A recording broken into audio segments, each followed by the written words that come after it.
Alustasin siit samast Tõrva gümnaasiumi kergejõustikutrennis Urmas Uutjärve käe all treenimist teisest klassist.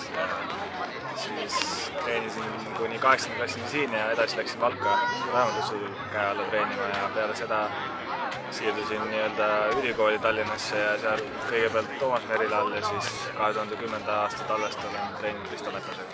Sai alguse kehalise kasvatuse tundidest põhimõtteliselt, et kehalise õpetaja Urmo Suhtev oli alati selline, kes tekitas sportlastes sellist konkurentsi ja sealt ma arvan, niisugune pisik tuligi, et see sportlase hing kasvas välja.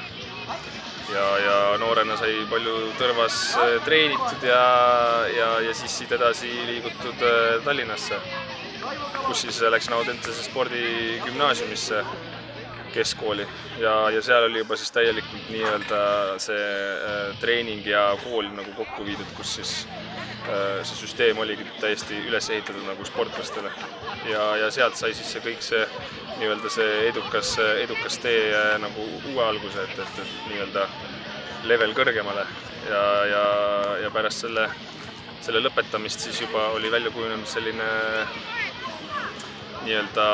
mingi tase ja kus siis edasi ka hakkasin treenima uue treeneriga Einar Puustiga, et siin ma olen. Algas nii noorelt, ma olen juba hästi lapsest saadik teinud sporti ehk sealt mu algus saigi, ma arvan 3-4 aastaselt ma võistlesin päris esimest korda ja sealt on järjest edasi läinud ja nüüd ma olen siis ka spordikoolis ja nii ta läks.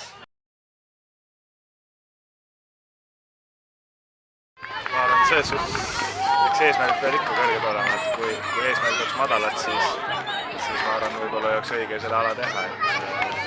Eks kindlasti tekib vahepeal ka kahtlusi ja kõhklemisi, aga kindlasti peas eesmärgid on alati olnud kõrged.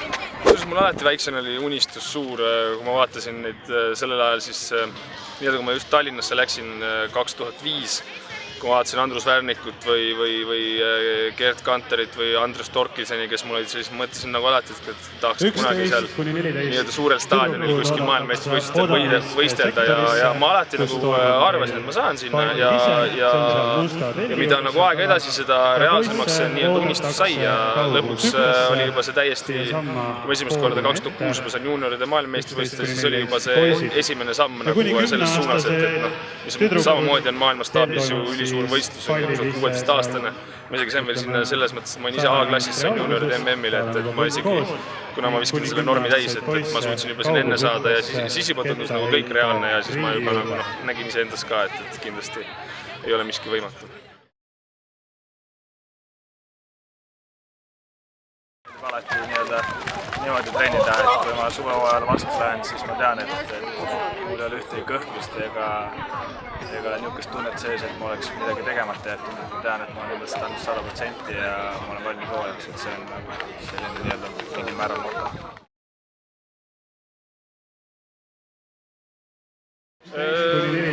Nagu näha, siin lapsi võistleb palju ja nagu ma alati olen öelnud, et väiksemates kohtades on näha, et lapsed nagu tegelevad rohkem sellise aktiivse elustiiliga ja see ongi just see oluline osa, kus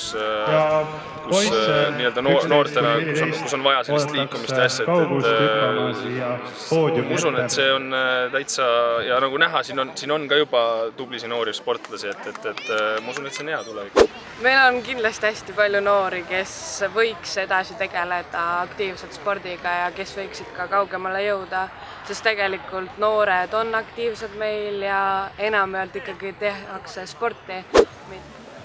Spordi tulevik on kindlasti väga helge, sest meil on väga kõvad odaviskajad, juba päris kõval tasemel.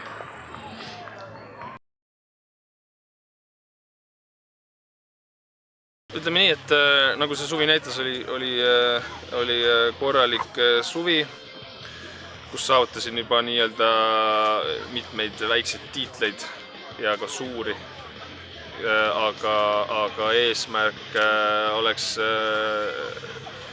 nii-öelda füüsilises mõttes oleks vaja nagu terveks jääda, selles mõttes see suvi oli siuke vigastus, mis saatis mind terve suve ja see rikkus tegelikult, ütleme nii, et see rikkus nagu selle kõige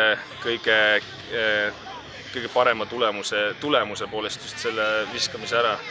See reielähendaja vigastus, see on väga suur probleem, see on isegi siiamaani veel, et kui sellest suudan järgmine aasta hoiduda, siis järgmine aasta on 2 tiitlivõistlust, et kindlasti ma sooviks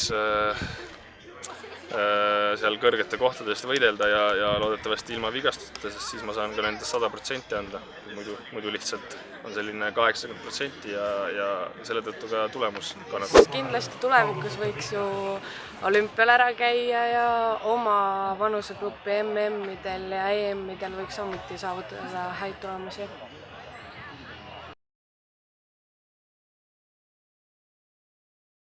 See on kindlasti väga lahe, sest ma ei ole otseses mõttes niimoodi koos võistelnud nendega. Nüüd ma sain teada, et naised ja mehed viskavad kõik koos. Nii et eks tuleb põnev, ma arvan, näha kõrvalt ka oma niinimetatud suuri iidoleid, kes viskavad ja saad ka ühes nendega saada.